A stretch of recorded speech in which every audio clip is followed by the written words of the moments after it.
What's this way? SimSense vending machine. The SimSense machine has been left unlocked for restocking. There's a packaged data chip still in the tray. Steal the chip.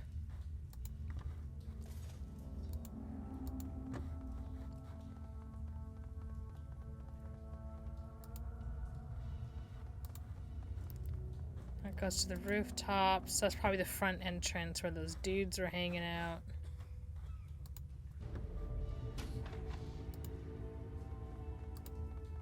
What's this? Some new yen, hooray! A locked door that I can't get into. Anything else here? No, guess not.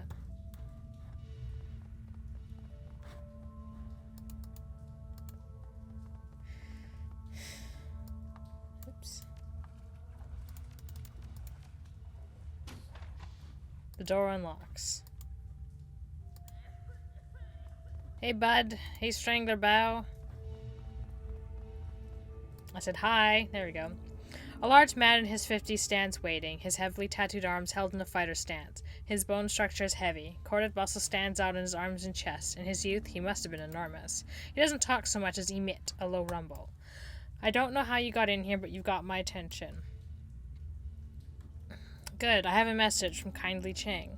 A message from Chang. I can't wait to hear you mangle it. He chuckles to himself. You speak Cantonese so well. But before I hear it, I have a little message for her, too. You tell Kindly Chang that her operations are done in the walled city. Strangler Bao has given himself a promotion. And tell her that she has any more errand girls to visit with another message. Strangler Bao is going to send them back in a box. You think you can tell her that, errand girl? Should I write it down to you in English? Hold out the data stick. Just slot the stick, listen to the message, and I'll be gone. Alright? I don't get to hear you butcher the message. I'm sad. He grabs the small plastic drive from your hand, slots it into his trid player. Kindly Chang stands erect, speaks directly into the camera.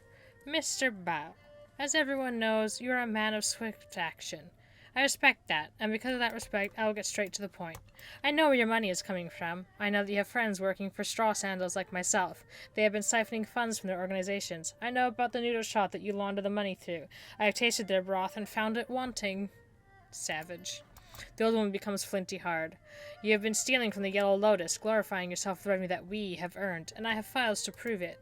Bao's eyes widen as files begin to flit across the screen. Receipts, bank records, personal communication between himself and his men. Kindly Chang continues speaking, smooth and casual.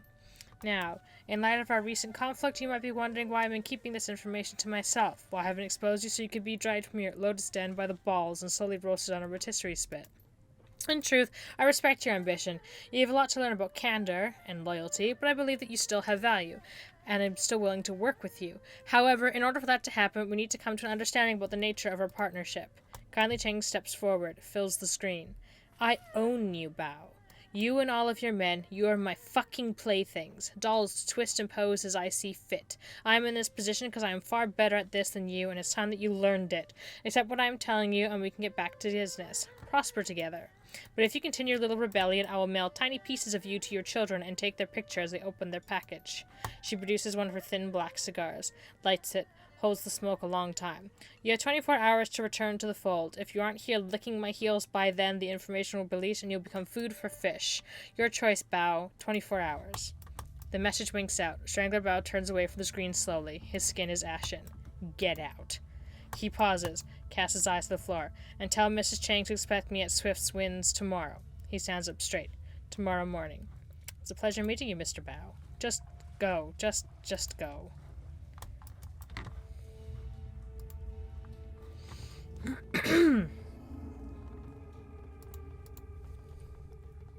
I'm guessing this room here is from the alternative way of going there. I don't want to accidentally set off any of his men at the front door, so I'll just leave this way. But I just want to see if there's anything in the room that when this goes up.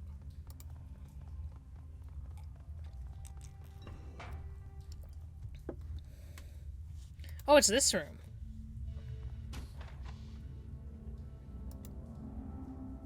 I thought it was in here. Let's say that guy over here wants to like buy the SimSense chip that I stole. Make some extra money on the side, you know? I hope I get a home base soon. Oh, I can't talk to him. My guess would be if I could have stolen that and, like, traded it for the thing. Maybe I can give it to him. Nope. Alright, let's go back. Wu holds up his hand for everyone to stop, turns to the two of you and hooks his thumb in his belt. Well, that was a thing. Never thought I'd be shuttling messages between criminals in a Hong Kong syndicate. I can't imagine what Raymond would have wanted in the walled city. This place just feels wrong. Looking for more stray kids to take? No kidding, there's something off about it. Must have been important. See, no kidding, there's something off about it. This place makes you feel like your life has no value, like there's no point to anything. He sighs and looks at your companion. Great life you have here, runner. Isabel ignores the barb. She's too pleased. I can't believe it. We actually delivered Auntie's message without anyone dying. I've had enough of triads. Let's get out of this pit. I'm with you, gun show. I don't need to see this place ever again. Gun show? Seriously? Wu's goggles point down at Isabel. That's not gonna stick, is it? Probably it has. It's hard to shake off the walled city. Its gravity clings to you as if wretchedness itself had grown tentacles. The sounds of suffering subside, but their echoes still thrum your insides. Isabel walks quickly, regularly checking over her shoulders as if expecting pursuit from the buildings themselves. She hugs her cyberdeck to her chest as if protecting a small child. Wu pauses a moment and breathes a sigh of relief when you finally reach the streets. But returning to Hioi isn't like coming home. Suspicious looks and closed mouths accent on smiling faces that billboard a universal message. You don't belong here. Time to report back to kindly Chang and inform her that the message has been delivered. Get this business over with. Get your sin burned. Get on to the next step, whatever that is. You leave the city of darkness behind. Head to the Mahjong parlor and date with the crime lord.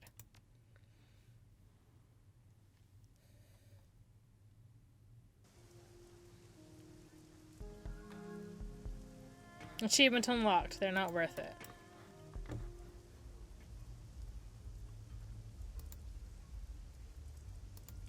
What's up? Still members only, huh?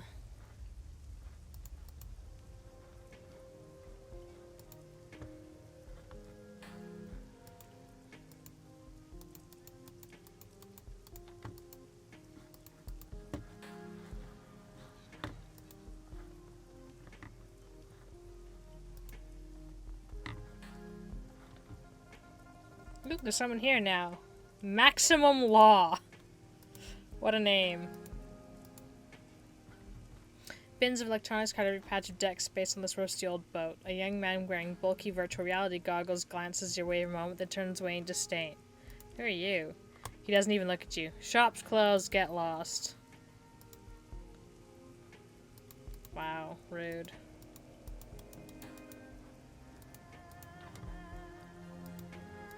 Don't mess with the law. Okay. I wonder if that smuggler dude is still here. Nope, looks like he's gone.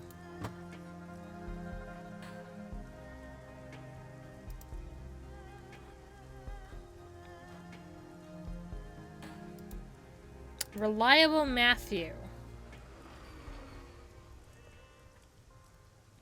The tall, lanky Hong Konger regards you with a sticky smile. He holds a smoking cigarillo and limply in his fingers, and he is surrounded by drones. Smooth jazz plays on the tiny speakers.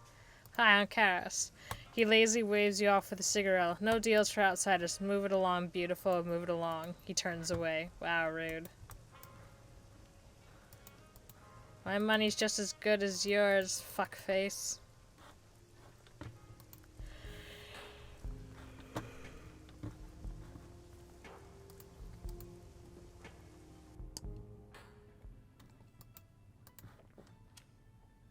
Hey, Chang. How's it going? Kindly Chang watches you closely as you walk across the Mahjong parlor. As you approach, her lieutenant leans in, bringing her mouth close to the triad's boss' ear. Chang smiles and nods, her eyes never leaving you.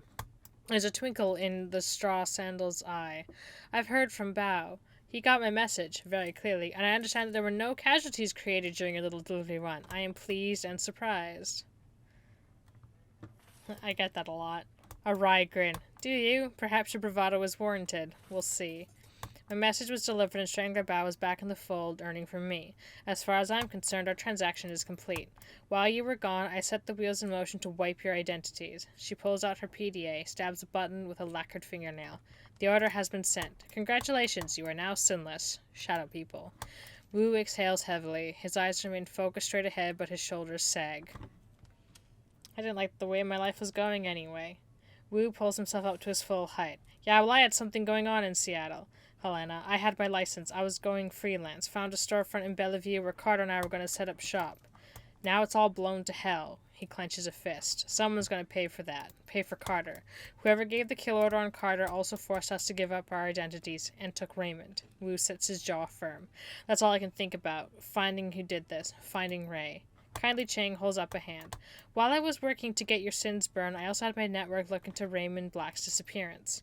I've been thinking about what you told me earlier, and I agree. She eyes the room carefully and leans in. I can't just let this lie. Someone killed my runners. It would be a sign of weakness to the Yellow Lotus and the others if I do nothing. She rests her PDA on the mahjong table facing you. The child's boss tongue slips from her mouth as she looks over the top, hunting for the right button on his upside-down interface. She finds it and looks up at you again. I have news to share with you, my darlings, the kind you won't like. Raymond Black is dead. She taps the button and a recorded newscast appears on the screen. Raymond's photograph appears on the screen behind a reporter standing on the docks in Victoria Harbour. It's a picture you've seen before. A professional portrait taken for a press relief about a youth centre he was opening in the Redmond Barrens. Under Raymond's photo are the words, Seattle man killed. Another shooting involving the police department. A Seattle community organizer, industrial engineer, was apparently shot and killed while resisting arrest at Victoria Harbour last night. HKPF police reported that the UCAS man, Raymond Black, was behaving erratically and would not respond to police's orders to surrender. No additional information regarding Black or why he was traveling to Hong Kong are available. Police have stated that due to shooting's proximity to last night's shootout with the White Star, the investigation must remain confidential and no other details are being revealed at this time. Kindly Chang taps the button again and the video closes. Wu puts his hand to his face. This just keeps getting worse. You're right, Auntie. That was news I did not like. Raymond's dead. Wu pulls his hand over his mouth, trying to process the information. He sways, and for a moment it looks like he's going to pass out. Isabel reaches out to touch Wu, thinks better of it, and pulls back her hand. Sorry for your loss. I never had a father, so I don't know what it's like to lose one, but sorry. Raymond dies the same night we're ambushed. That's no coincidence. No fucking way.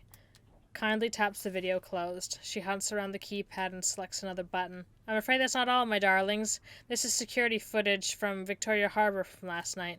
You'll find it contains a contradiction.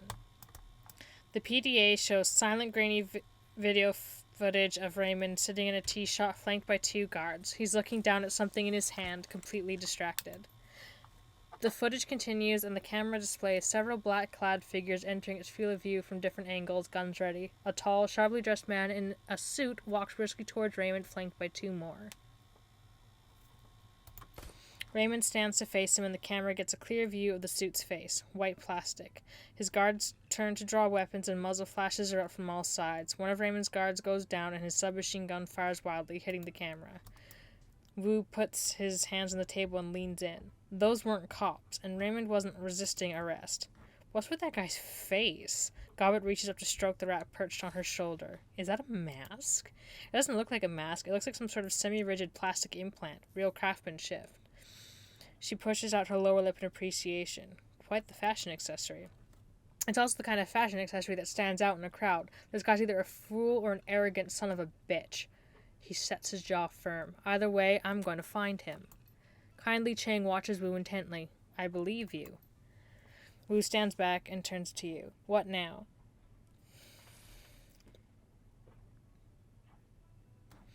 We found out who this plastic-faced man is. Then we get some answers. With what resources? Chang's eyes sparkle. I'm afraid there's some facts you're going to have to face. She puts on a grave face. You're alone in this country. No network, no money, no identity. I can protect you from the police, but how would you go about discovering what happened to Raymond without me? How would you survive? This is a topic that requires serious consideration. Kindly wipes her hand across a stack of tiles, spreading the ivory-colored pieces across the table. You've had a very long night, my sweets, very long, and frankly, you all look like shit.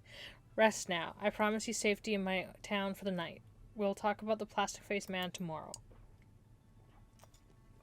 Kindly gestures to Gobbet and Isabel. Ladies, go find our new friends a place to bed down in that rat's nest squat boat you call home. We'll all talk after you've slept to figure out our next steps together. Yes, Auntie. Yes, Auntie. Can I ask you a question, Auntie? No questions, my darling. Sleep. I'll figure out what to do with you in the morning. Let's go, Helena. I'm beat to hell.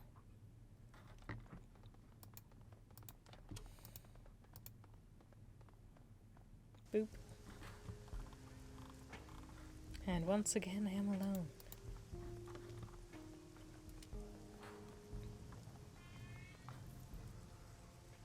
Boop.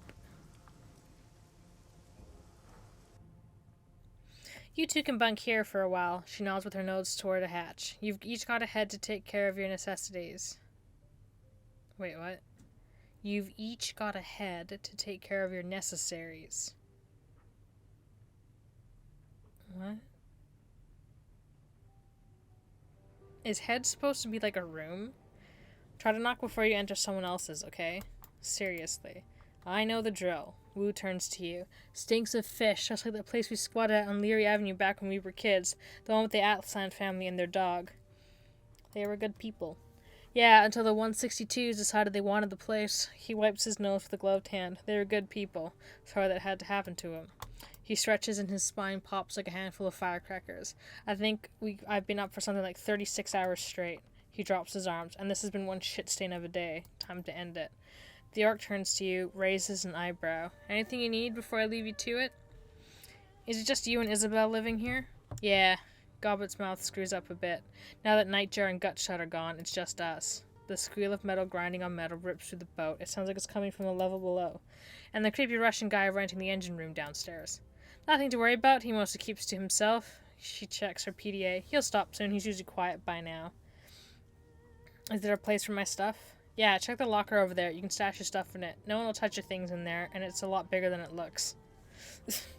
How'd you get your hands on this place? How do people like us get our hands on anything? We found it. You found it empty. He sweeps his eyes across the cabin. The doubt is plain on his face. Somebody abandoned a prime piece of real estate like this? She shrugs. Close enough. It was full of BTL junkies when we came across it. They were completely wigged out in some multiplayer cyber camp. I'm not sure they ever chipped out of it. They were completely emaciated, stewing in piles of their own shit. Their eyes had sunk into their skulls. Pretty gruesome stuff. They racked up a killer score, though. True, they had the moves. Should have hung on IV while they were playing, though. Turns out, nutrition is important. So what happened? Did they die? She shrugs. Nightjar ran them out. Not sure what happened to them after that. Anyway, it's ours now. Auntie Cheng says so. All but the engine room, you mean? Right. Everything but that. Auntie rented it out from under us. That must have pissed you off. She shrugs. Whatever, we weren't using it. As long as our downstairs neighbor keeps to himself, he can have the lower level, especially if he keeps Auntie Cheng happy. I think I'll have a look around. Okay, but get some sleep soon. You look like you could use it. We'll go see Kindly in the morning. Figure out our next move.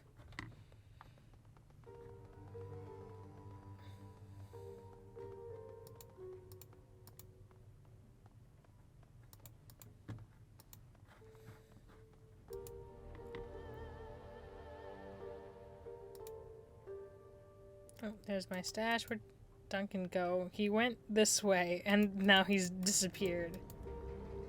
Terrifying. Oh, there he is. Hey, Duncan. Do you want to have a chat? Hey, Helena, I got some things I gotta take care of here. Let's talk later. Okay.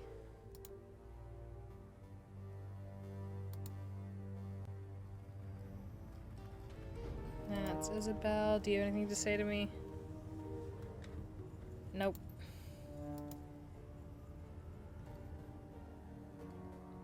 Hey, Gobbet, do you have anything to say to me? Nope.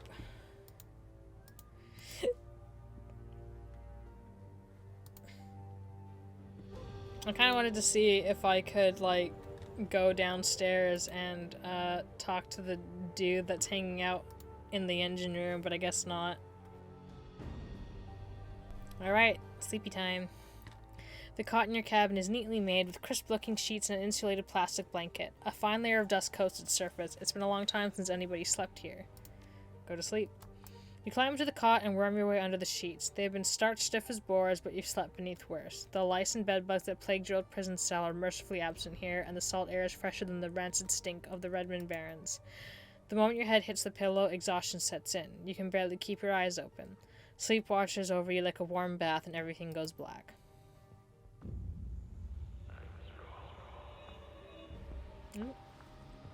Ooh, that's spooky. Terrifying little person at the end of the road. I think we saw bits of that in the opening scene. Oh shit. Shit, spooky, yo.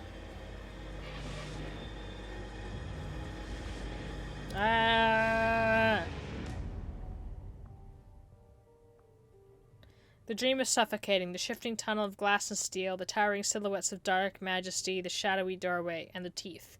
They snap at your heels as you claw your way back to consciousness. You open your eyes to Duncan looming over you. He shakes your shoulders roughly.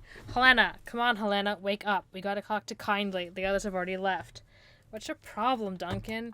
He lets go of your shoulder and cocks a thumb at the hatch. We gotta go. I've been trying to wake you for a while now. You're thrashing around in your sleep. Thrashing around? Yeah, you're clawing at the air. Clawing, huh? Did I say anything? Nah, you just mumbled a bit. Nothing I could make out. He scowls. I didn't sleep well either. Bad dream. What about? He shrugs. I never remember my dreams all that well. It was probably motion sickness, not used to sleeping on a boat. I woke up a little while ago and hit the head. Then I came back and woke you. You doing okay? I'll survive. His fingers hit a knot. He winces. But man, nothing's gone right since we stepped foot in this country. I'll tell you something, though, and this is such a full night's sleep. I don't believe Ray's dead. He's dead, Duncan. You heard the news report. You saw the surveillance footage. And you believe everything you see on the news? Because last I checked, we were international terrorists or something. And that Raymond footage, and that surveillance footage, we never saw Raymond get shot. The camera was hit by stray gunfire. His passion is intense, but contained. Focus. Raymond's alive, Helena. I know it. Raymond is dead, Duncan. We need to accept that and move on. She's gonna walk out on him again, huh? He deflates visibly. Figures. God, I feel like I'm 12 years old again, squatting on a stinking trawler. My partner's gone, Raymond's gone, hell, I'm gone, I don't even have a name anymore. And now I can't even go to sleep and hide from it all without having a nightmare. His jaw tightens and his teeth grind so loud you can hear it. What else is going to be taken away from me? You saw that piercing you got in Tacoma? Oops. Something, he had to drop it, something about silence, and then I clicked something. You're thinking of becoming a Shadowrunner. He says it without judgment, just a statement of fact. What do you think that jaunt in the walled city was? He crosses his arms, considering. It was a test. The tried one was testing us. Shadowrunners. Oh man, I have to think about this. He shakes his head slowly, lets out a groan. This isn't the way it's supposed to be. I'm supposed to be a cop.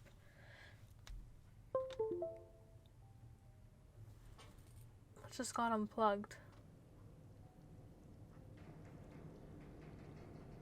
Alright.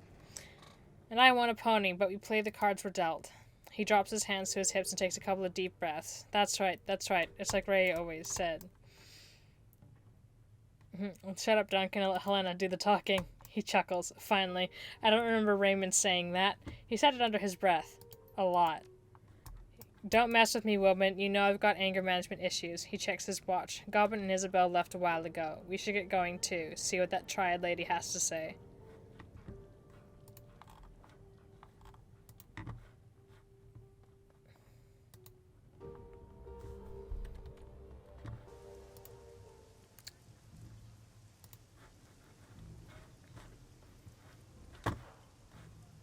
There it is. There we go. Look at me run. I'm so fast. Boop. Oh dear. Who's this sorry sack of shit? Kindly's place reeks of stale cigar smoke and fresh urine. The clicking of mahjong tiles is strangely absent. In its place is a low murmur of laughter and an air of eager anticipation. All eyes are focused on the groaning figure kneeling, belly and bound at the feet of kindly Chang. She beckons to him with her finger, and he struggles towards her, the loud rustling of the plastic tarp crackling under his knees as he moves. His pants are wet with fear. An acetylene torch lies on the table at Chang's right hand. Kindly Chang ignores the scene. She behaves as if all is right in the world. How did you sleep, my little ones? Fine, thanks. What's with the guy on the floor? She indicates the kneeling man with an incline of her nose. Shipbird here is a plainclothes cop. He snuck into the area last night while you were sleeping, hoping to find you and kill you before his competition got to you first. My men found him outside the trawler you were sleeping on. They saw to it that your rest was undisturbed and that your location remained a mystery. She nods her head back to the pillar of meat standing behind her. You can thank Mr. Bao for that. Thank you for guaranteeing our safety, Mr. Bao. Bao inclines his head, 1/4 of an inch.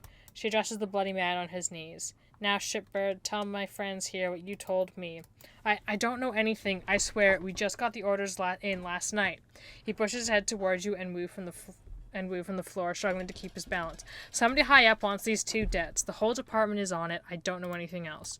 Someone from high up? The old woman lifts her foot, taps his chin with the toe of her shoe. How high? The cop looks up at her, looks around the room filled with triad soldiers. One of them opens his coat and shows the cop something inside. He closes it slowly and winks. The cop drops his head to his chest. All the way up. It's someone on the council. Someone on the executive council wants these 2 dead. Chang spits on him with a sneer. Fuck your ancestors to the 18th generation. Give me the truth.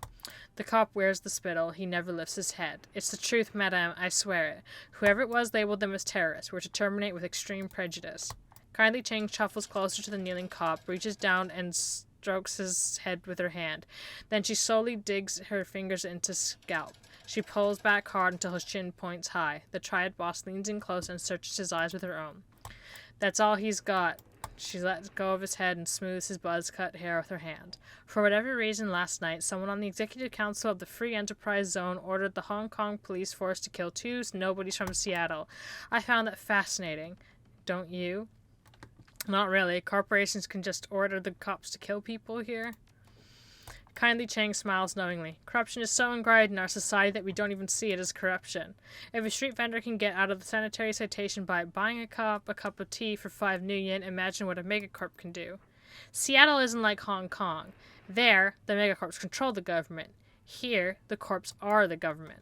The Exec Council is chosen by the Corporate Board of Governors. They're basically the legislative and executive branches of the Hong Kong government in one tiny package. 8 people call all the shots. Neat and efficient. The kindly Chang steps back from the cop and lights one of her thin black cigars. For the wage slaves and the civilian sheep, the corporations are a pantheon of gods who wield absolute power. She looks around the room. But not for us. The triad woman takes a long pull from her cigar and taps her ash on the kneeling cop's head. Who else knows about my guest visit to Haoi, shitbird? No one, madame. I hadn't called it in yet. I wanted to kill for myself. No one knows they're here. I swear it. She turns to her enforcer. Mr. Bao? Bao fiddles with the PDA in his meeting hands. He's telling the truth. No outgoing calls in his PDA. Very good. Thank you, Bao. She nods at the cop. Thank you for your honesty. In one smooth motion, Strangler Bao produces a silenced pistol, fires it once into Leisman's head, and places it in his jacket. His face never changes expression. I was wondering what we were going to do with him.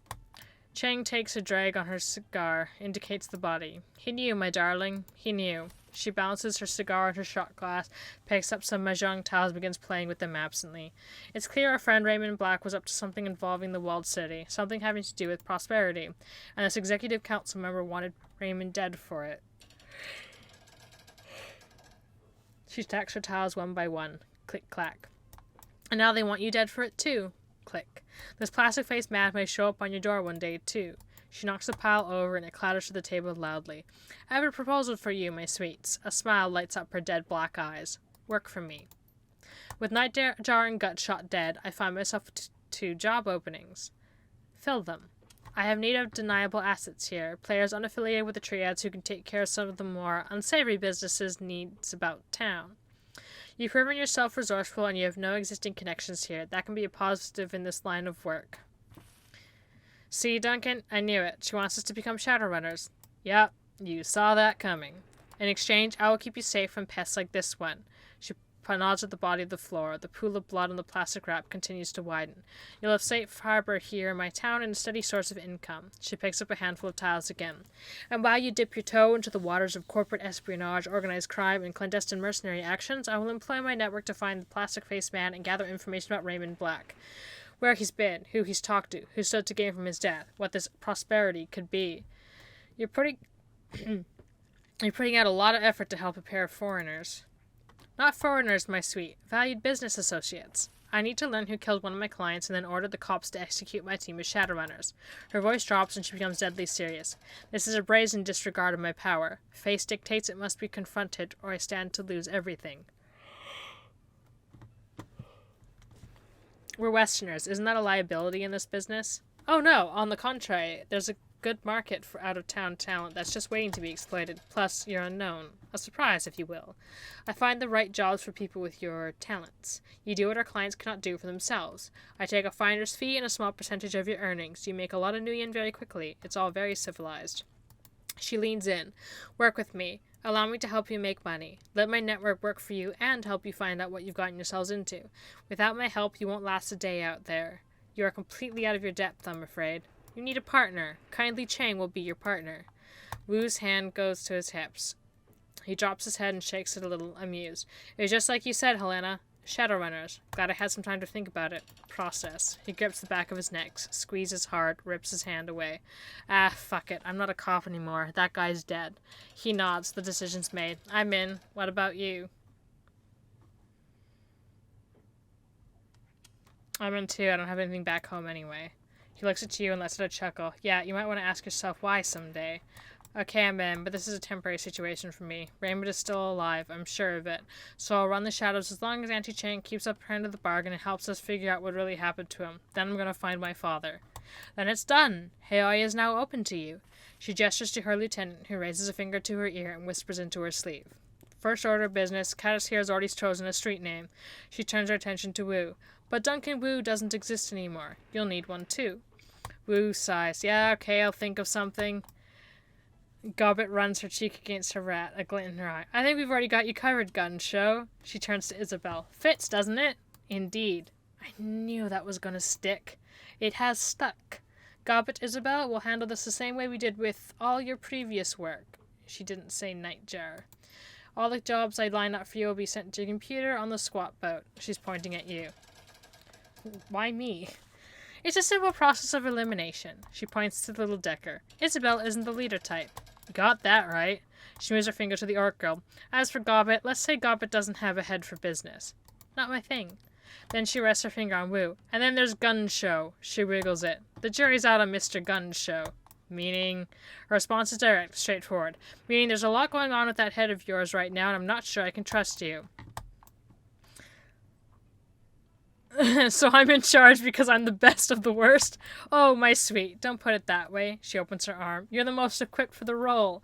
She's making sense. You're the right person for this, Helena. I had a handle back in the Barrens. Karis. Guess it's time I dusted it off.